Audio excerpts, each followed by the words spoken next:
কালকে আমার পরীক্ষা, আমার দোস্ত বললো যে পরীক্ষার টেনশন দূর করার জন্য একটা গান চালা, নাচ, পরীক্ষার টেনশন ভুলে যাবি। তো আমি আজকে তার কথা শুনতে যাচ্ছি।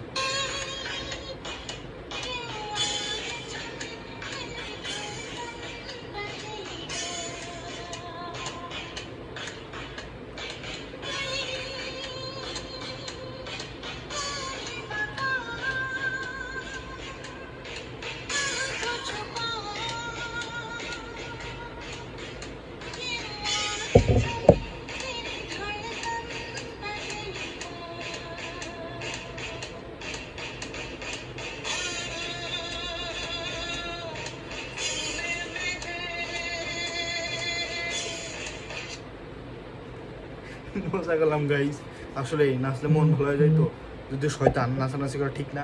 তো পরীক্ষা তো সেই টেনশনে মাথা নষ্ট ছিল, তাই একটু দুষ্টামি করলাম। ভালো থাকবেন আর সাবস্ক্রাইব করবেন।